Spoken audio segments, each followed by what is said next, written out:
Hey guys, Wade Willis here for Wade's Weeb Reviews. And holy cow, what just happened in ReZero?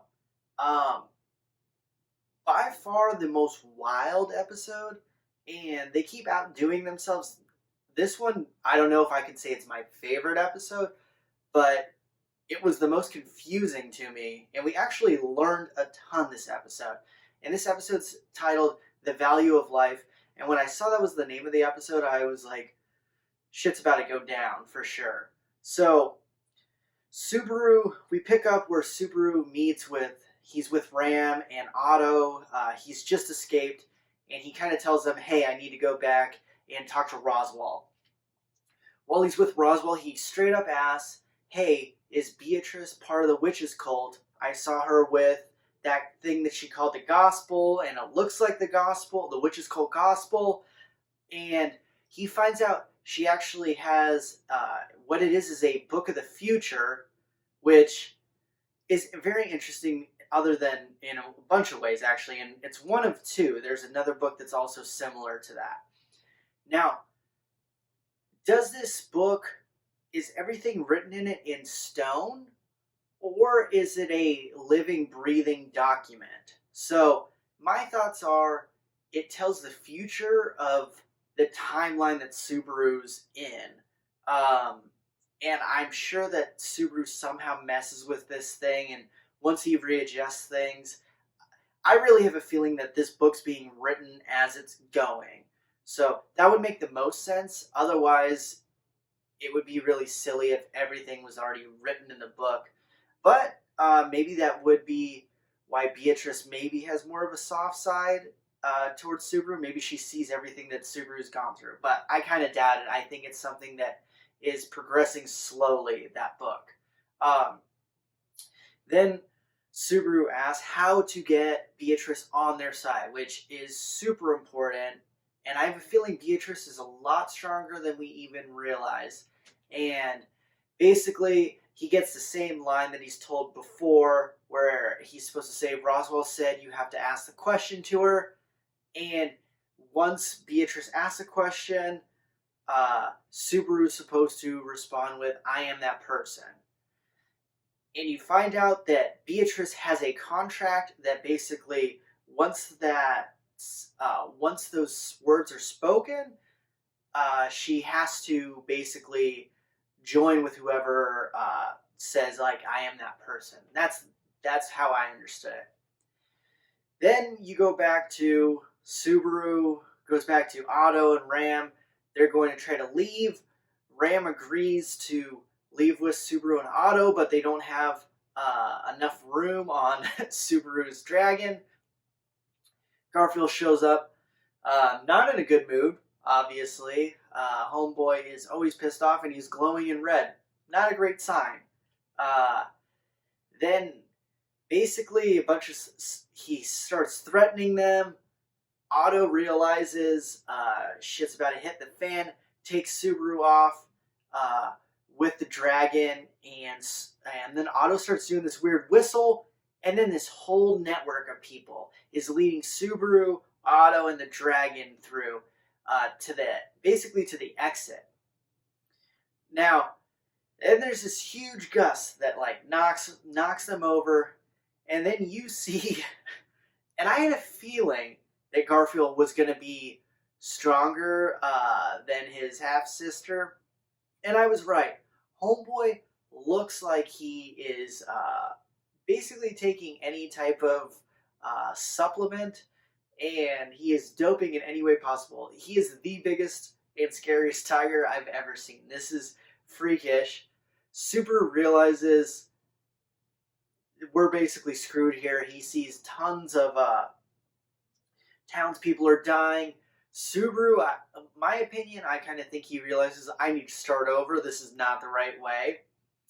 And Otto goes to try to save Subaru, gets chopped in half by Garfield, and then Patrish, I believe that's how you pronounce Subaru's dragon's name, throws Subaru, and then you see one of those stone necklaces fly in the air too. Now, I don't know if somehow this got ripped off of Garfield, or maybe Patrish had it the whole time. I'm really unsure about this because you don't see anything of how Garfield could have had it ripped off. That it doesn't look like that would have happened, but maybe I could be wrong. But then you see the stone glow, and then Subaru wakes up. Now, I think the glowing is super important, and that's kind of because of the glowing and it being like activated. I have an opinion on the next part of events.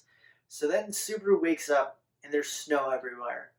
So initially I thought maybe Puck had like released and gone crazy because of Amelia dying or something, but I don't really think that because of the glowing. And when I think of the glowing, I think of uh, you mean that people are turned into beasts and stuff. And then if anyone had killer bunnies on their 2020 bingo list, it's on there. Subaru gets eaten by a bunch of bunnies, and there's been a lot of gruesome deaths in ReZero. This one might take the cake as most disturbing. One, because I like bunnies and think they're usually cute, even though these ones have like a little horn. And three, it goes on for a long time. Like it's up there with like Beetlegeist just destroying Rem. Like those two are hand in hand for me as like the most disturbing. And it kept going and going, and I'm like, good lord! Like I thought it was gonna be a dream, and then he wakes up, um, returned by death, same spot that he's been waking up, like he just finished the first trial. Now, he kind of loses it here, which makes sense. What he has just witnessed when he sees Otto get ripped in half, uh, like then he's like all these townspeople who try to save Subaru are getting destroyed by Garfield, and then he is basically eaten alive by bunny rabbits, and he finally has cracked and he's smashing his head into the ground. Basically, he's losing it, and it's very understandable. I mean, I can't think of just anyone dealing with a fraction of what Subaru has dealt with in this show would break anyone. So he finally cracks, and then you once again have earned qualification. So time for another tea party. And a tea party is a nice change of pace from this episode. I'll tell you that because it having that bunny scene really messed me up. So he's there with Echidna again, and basically he tells her, "Hey, I want to be able to remember this conversation. Don't do your your witch move and erase my memory, and you hide in my memories again." And she surprisingly is like, "Okay." Something about Subaru really, I really like their banter back and forth. It's super funny, and honestly, it's really cute. And I've jumped from being Team Rem, which everyone's a part of, to I'm shipping Subaru and Echidna. Is it going to happen? Probably not. Is it realistic? Absolutely not, because I'm fairly certain, to my knowledge, that she's dead, and I don't know how she's involved still. But to my knowledge, she's dead, living in this alternative universe thing or dimension. So she agrees to it, and she's like all kind of like bashful and stuff and kind of embarrassed. And then he's like, "Oh, okay, thank God." And then he drinks her bodily fluid again, which he's forgotten that. She's like, "How are you just going to act like this and then just drink my bodily fluid again?" He spits it out. It's super funny. And then he starts to realize, like, the way she's acting is as though she knows what has just happened to me. So, which then she's like, "Yeah, test me, see if it is what you think." And he's able to actually say, "I return by death." And this whole scene is really intense. And again, you have to think of this from like Subaru's perspective. one, he just went through some serious shit. And then two, he's held this in. Basically, every time he's tried to say this, he's prevented from saying it, feels like his heart's going to explode. He's finally able to say this. And then Akina is super supportive in this. And part of it is her nature in two ways. One, I think she is a lot more caring than she appears to be. And two, she is a witch of greed. She wants to know everything. And she tells him, yeah, I've been watching you the whole time, but I've just been watching.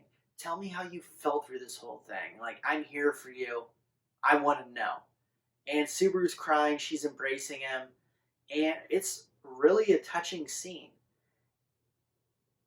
And what does this mean for what's coming up? There are so many ways they can go with this show now. I think they're going to spend a decent amount of time with Echidna and Subaru. I don't think it's going to be like, okay, thanks for listening, I'm out type of thing, which has kind of happened in the past. Their interactions kind of are quick when they're actually talking to each other. I think this might be a little bit more drawn out, and I think he might learn more about that book that Beatrice has. So, and I'm kind of curious, is Echidna maybe the one who's the author of that book? She sees everything, she knows so much. I think it would be very interesting if she's been the one writing that book the whole time. And it seems like Echidna has a soft spot for Subaru, so I could see her trying to pull the strings, saving Subaru by putting in, hey Beatrice, you need to save him and stuff. But I don't know, this was a wild episode. Sorry I'm uploading this a day late, and I'm kind of all over on this episode, like my review of this, because I honestly, it really messed with my mind. The bunny thing might have been the biggest shock to me ever, but or ever in this show. I've been shocked by other things more, but yeah, what did you guys think? Did you like the episode? Did you have bunny death as one of your bingo year 2020 super catastrophic events? Hey guys, this is Wade Willis. Thanks for watching my video. Here's 2 other videos I think you might like, and don't forget to subscribe to my page.